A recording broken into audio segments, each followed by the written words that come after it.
जय हिंद दोस्तों। Directorate of PT and sports army headquarter ने 3 अक्टूबर 2025 को एक लेटर निकाला था। इस लेटर में उन्होंने इंडियन आर्मी के सैनिकों के लिए नए फिजिकल स्टैंडर्ड्स को अनाउंस किया था।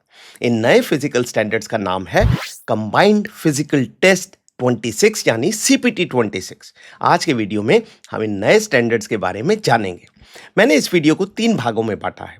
पार्ट 1 में मैं आपको सीपीटी 26 के बारे में 6 विशेष बातें बताऊंगा। पार्ट 2 में बताऊंगा कि 50 साल की एज तक कौन से टेस्ट लागू हैं और उनका मार्किंग सिस्टम क्या है। और पार्ट 3 में बताऊंगा कि 50 साल से ज्यादा एज के सैनिकों के लिए कौन से टेस्ट लागू होंगे। तो चलिए पार्ट 1 से शुरुआत करते हैं, लेकिन उससे पहले मेरी ओर से एक रिक्वेस्ट। नया चैनल है, सब्सक्राइबर कम है। अगर आपको ये वीडियो पसंद आता है तो मेरे चैनल को सब्सक्राइब कीजिए और वीडियो को लाइक कीजिए। सब्सक्राइब करने से यूट्यूब मेरे वीडियोस ऑटोमेटिकली आपके पास भेजता रहेगा। Thank you. ग्रेट। तो ये है सीपीटी 26 के बारे में 6 विशेष बातें। नंबर 1, इन स्टैंडर्ड्स को डिसाइड करने के लिए directorate of PT and sports ने कई सोर्सेज से इनपुट्स लिए हैं, जैसे आरट्रैक और एजिस ब्रांच द्वारा की गई स्टडीज, खेलो इंडिया यूथ का डेटा और विदेशी आर्मीज के स्टैंडर्ड्स। नंबर 2, टेस्टिंग सिस्टम को पहले से सरल बना दिया गया है। जैसे पहले बीपीटी टेस्ट अलग होते थे और पीटी टेस्ट अलग, अब दोनों को मिलाकर एक सिंगल कैटेगरी बना दी गई है। इसके अलावा टेस्ट पहले से कम हो गए हैं और 6 महीने में केवल एक बार कंडक्ट किए जाएंगे। इस सरलता से ट्रेनिंग में और टेस्ट कंडक्ट करने दोनों में टाइम सेव होगा। नंबर 3, मेन और वुमेन के लिए सेम टेस्ट लागू होंगे। मार्किंग सिस्टम अलग होगा लेकिन टेस्ट सेम होंगे। नंबर 4, मार्किंग सिस्टम डिसाइड करते समय लोकल कंडीशंस जैसे मौसम, ऑल्टीट्यूड, टेम्परेचर वगैरह को भी ध्यान में रखा गया है। Number 5, unit operational efficiency test का सिस्टम शुरू किया गया है। इस टेस्ट के अंतर्गत यूनिट के सभी सैनिक, चाहे उनकी रैंक और एज कोई भी हो, सभी लोग साल में एक बार इकट्ठे रूट मार्च करेंगे। और अंत में नंबर 6, पीटी टेस्ट 6 महीने में कम से कम एक बार कंडक्ट किए जाएंगे, यानी साल में 2 बार।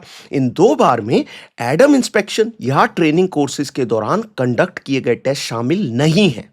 तो इंडिविजुअल टेस्ट साल में 2 बार और यूनिट रूट मार्च साल में 1 बार। तो ये था पार्ट 1। अब आते हैं पार्ट 2 पर और देखते हैं कि 50 साल की एज तक कौन से टेस्ट लागू हैं और मार्किंग सिस्टम क्या है। तो 50 साल की एज तक टोटल 5 टेस्ट हैं। ये 5 टेस्ट इस प्रकार हैं। नंबर 1, 3.2 किलोमीटर यानी 2 मील की run. Number 2, pushup. Number 3, situp. Number 4, vertical rope. और नंबर 5, हॉरिजॉन्टल रोप।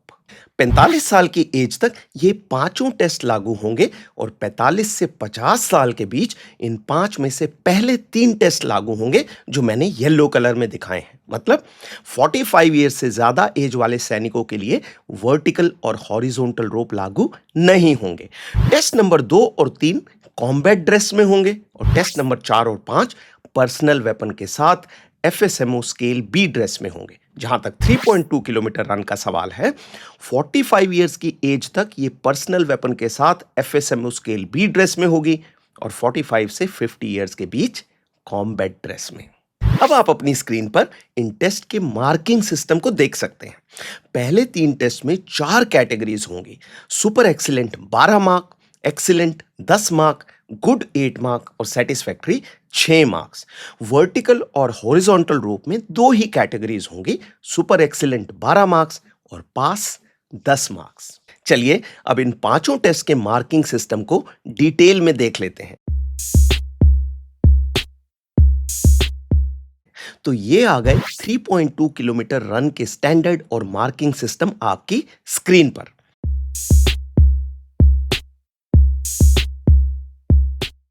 नोट करने वाली बातें। नंबर 1, 45 साल की एज तक ये रन एफएसएमओ स्केल बी और पर्सनल हथियार के साथ होगी और 45 से 50 साल के बीच होगी कॉम्बैट ड्रेस में। नंबर 2, जैसा कि मैंने बताया, टेस्ट मेन और वुमेन दोनों पर लागू है लेकिन टाइमिंग्स अलग अलग हैं।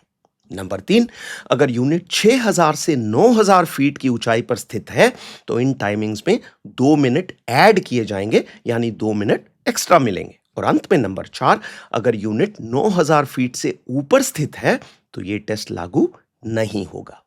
तो ये था पहला टेस्ट यानी 3.2 किलोमीटर रन।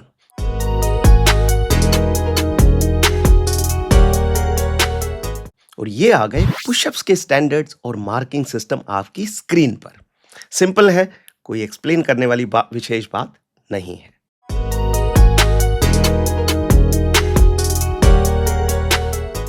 नंबर 3 टेस्ट यानी सिटअप्स के स्टैंडर्ड्स को आप अब अपनी स्क्रीन पर देख सकते हैं।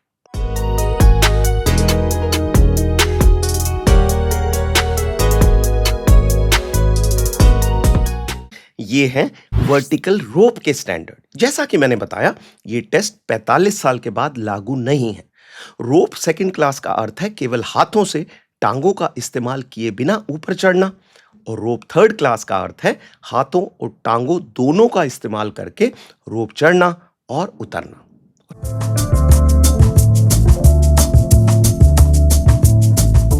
और अंत में ये है नंबर 5 टेस्ट यानी हॉरिजॉन्टल रोप के स्टैंडर्ड। ये टेस्ट भी 45 साल के बाद लागू नहीं है।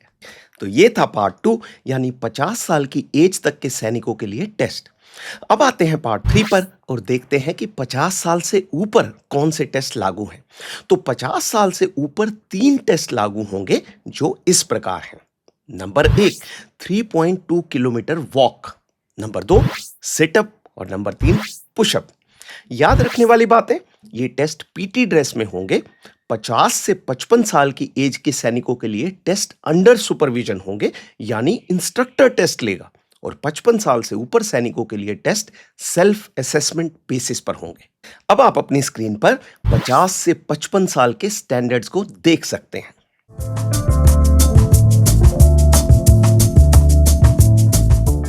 और ये हैं 55 से 60 साल के स्टैंडर्ड।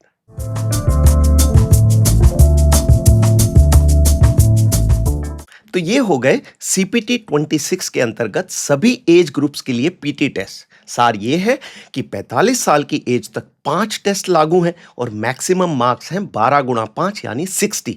मतलब अगर कोई सैनिक सभी टेस्ट में सुपर एक्सीलेंट कैटेगरी में आता है तो उसका स्कोर 60 होगा। 45 साल से ऊपर 3 टेस्ट लागू हैं और इसलिए मैक्सिमम मार्क्स होंगे 12 गुणा 3 यानी 36। अब आप सभी टेस्ट में कुल मिलाकर किस कैटेगरी में आए हैं यह डिसाइड होगा इस टेबल के आधार पर। अगर आपकी एज 45 ईयर से कम है और आपका स्कोर 56 से 60 के बीच है तो आप ओवरऑल सुपर एक्सीलेंट हैं। 50 से 54 एक्सीलेंट, 42 से 48 गुड और 38 से 40 सेटिस्फैक्ट्री। अगर आपका स्कोर 38 से कम है या आप 5 में से एक भी टेस्ट में फेल हुए हैं तो फेल माना जाएगा। मतलब सभी टेस्ट को कम से कम सेटिस्फैक्ट्री कैटेगरी में पास करना जरूरी है। 45 साल से ऊपर मैक्सिमम मार्क्स 36 और पास मार्क्स हैं 18। अगर स्कोर 18 से कम है या फिर 3 में से किसी भी टेस्ट में आप फेल हुए हैं तो फेल माना जाएगा। तो दोस्तों, ये थे कंबाइंड फिजिकल टेस्ट यानी सीपीटी 26 के अंतर्गत नए फिजिकल स्टैंडर्ड। आज के लिए इतना ही। अगले वीडियो तक अपना ख्याल रखें, पीटी करते रहें और स्वस्थ रहें।